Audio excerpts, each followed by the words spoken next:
happens next with Dan Palmer, a contributor to The Hill and former advisor to Ted Cruz, and Jim Kessler, a former legislative and policy director for Senator Chuck Schumer and a co-founder of Third Way. Thank you, gentlemen, for joining us here today. Thank you. You know, so often things don't get done in Washington because it's unclear what a path forward would be. But in this case, at least, there are terms on the table. There is the wall, chain migration, ending the visa lottery system as a trade from the White House for DACA, potentially for Dreamers. And yet the compromise seems to just not be found. They seem right on the cusp of it. And most recently, it seems like the White House actually became the final obstacle to something actually sweeping through and very close to getting the wall that the supporters were chanting about on the campaign trail. So what gives here? Jim, what's next? Well, I'm not sure the president really wants a deal. I mean, and that's the problem here. And that's his right as president. But you know, he came very close to a deal with Schumer and Nancy, and then Schumer and Graham, and then Schumer and McCain, and then Durbin and Graham, and he backed away kind of like a runaway bride, and then he put up his own principles, which were, you know, look, they're principles that aren't going to, they're nice, but that's not how you get a deal. And then he torpedoed the only bipartisan bill out there. So I think we're in a cul-de-sac. I'm not sure.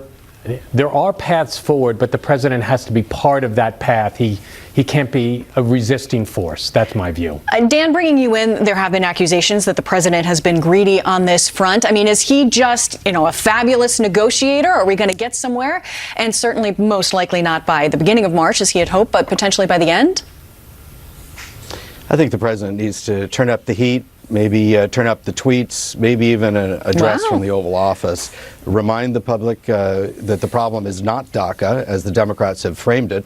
The problem is a broken immigration system and an open border that has dire and significant consequences to American citizens. You know, we have a culture of selective law enforcement. We have sanctuary cities. We have a wave of crime associated with a group of people who've migrated on their own initiative rather than been selected by the United States government for inclusion in our society. And that's the problem. When he takes it back to the American people, I'm sure that they're going to respond as they did in the election. And I think the GOP establishment and the Democrats will be wise to heed the message. You know, Dan brings up a good point there that potentially the White House was talking about providing further protections to American citizens and making that part of this compromise. So, Jim, where do we find the compromise? Well, Jeff Flake has just offered something, which is 3 years of DACA relief for 3 years of wall funding. That should be enough.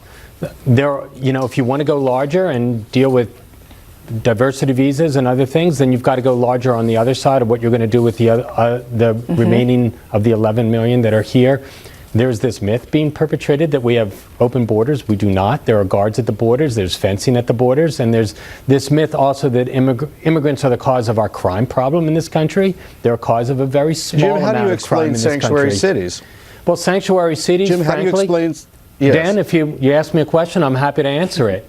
So, sanctuary cities are basically cities that are following the law, due process for civil procedure, that are saying we're going to hold people here, and if the federal government, after we hold them, wants to take them, they should take them, but we are not going to open ourselves up to lawsuits by keeping people after their sentence is done. That is, the Fourth Amendment has said that that is not constitutional, so they are acting like constitutional actors here. And, you know, some conservatives have said that they are breaking the law. They are not breaking the law. These cities, they are abiding by the law and by the Constitution. If you want to do something and try to make some changes to what cities can do with illegal immigrants after their sentence is served for a civil violation, then make those changes and make sure they're constitutional, because what the president is asking is not constitutional.